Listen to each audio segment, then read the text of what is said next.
What was the date that you left?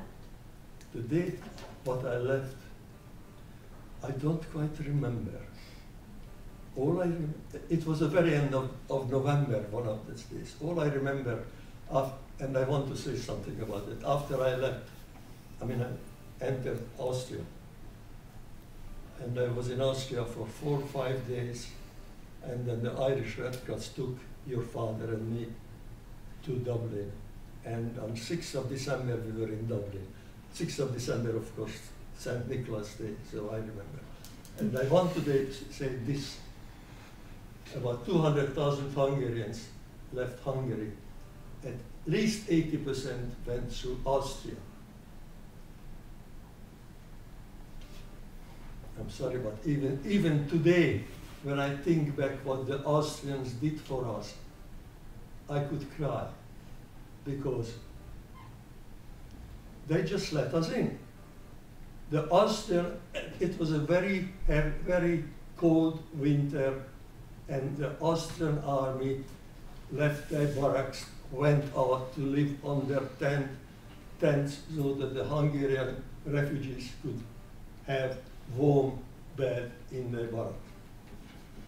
When I crossed the border with my 5-year-old son, who was her father, on my back, immediately there was a car driven by the doctor of the neighboring village, because he and other Austrians drove up to the border to collect stragglers, mainly women and children. It had happened that they took my son, but I had to walk another 5 miles to the nearest village. So. Oh, I see. Okay. She asks a question and then she leaves. Sorry. This is my son. Where did I fail? Okay. Now you know. Yes. You knew if you would have stayed. Yes, but I have a follow-up question. Why? Oh, what's the follow-up? Why did you wait from so long between when the tanks came in? Well,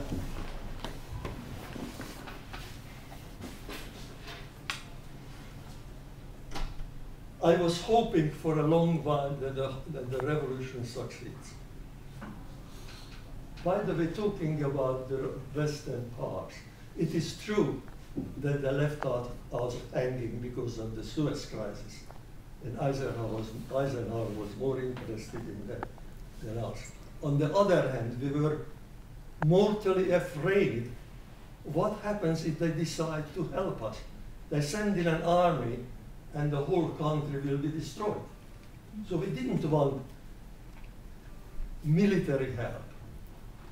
I was one of the Hungarian scientists who signed a letter to the scientists of the world, try to help us. Political pressure, whatever pressure. But of course we didn't want military help. Unlike the Syrians, it seems to me they want military help. I wouldn't.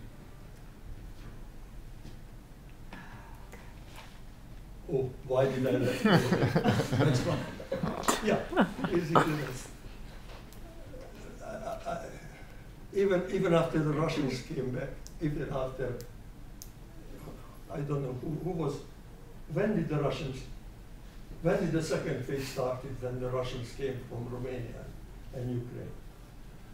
And sometimes in November, yeah? November. Okay, I don't remember the exact dates. November for 1950. Okay, you know what happens in my age. The first thing what you lose is your memory, and for the second you don't remember. Okay, even after the Russians came back, and then were the heavy fighting. There was still hope that it will settle down and there will be some success.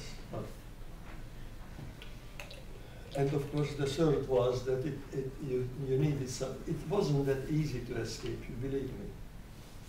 Some part of the border was under Russian control. So first you had to find out which part of the border is under Hungarian control. And you had to be careful even with the Hungarian army. The Hungarian army as a whole was not part of the revolution. They were just sitting on their behind. You could go into any Hungarian barracks here in Ülő Street road. There wasn't. Maybe there is still a barrack. I walked in there and I got any weapon I wanted. So in other words, they armed the Hungarians and the revolutionaries, but they didn't shoot for them. Not against them, not for them.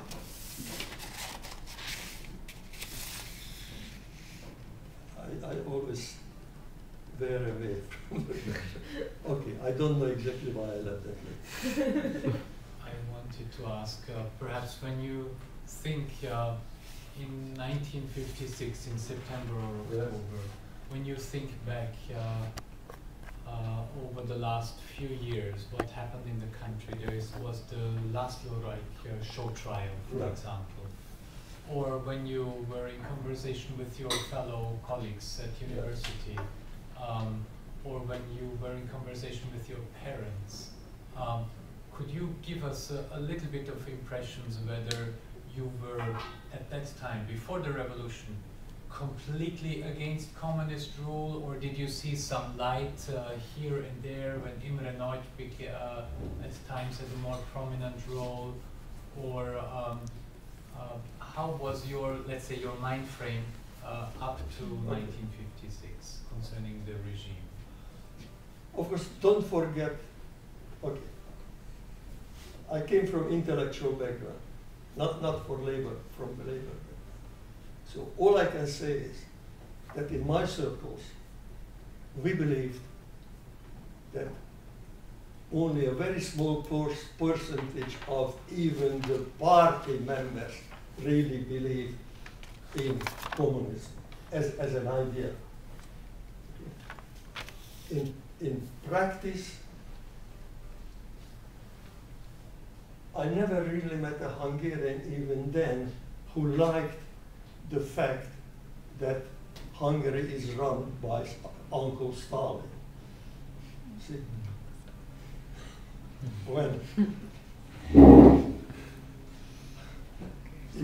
in 50, sorry, okay,